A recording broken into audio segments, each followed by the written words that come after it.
Hi, welcome to the National Science and Media Museum. My name is Emma. Have you ever wondered how those funny cat videos make it across the internet to a computer screen or our phone screens? To help explain, I've got this bottle of water. There's a small hole at the bottom covered with tape, and when I remove the tape, the water flows out in a stream. Now for the magical part, lights off. I'm going to shine this laser pointer through the water, aiming right at the hole. The light follows the water's curve, like it's stuck in a tunnel. It keeps bouncing inside, unable to escape, and that's called total internal reflection.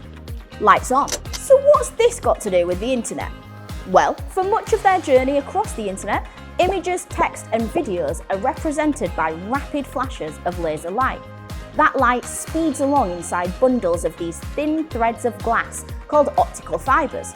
And thanks to total internal reflection inside the optical fibres, the laser light doesn't have to travel in straight lines. It can go underground, round corners, even under oceans. Optical fibres have many other uses too.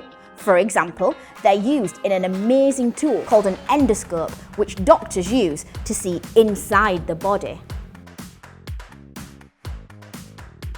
Why not ask a grown-up to help you demonstrate total internal reflection at home with a plastic bottle, some water, and a laser pointer?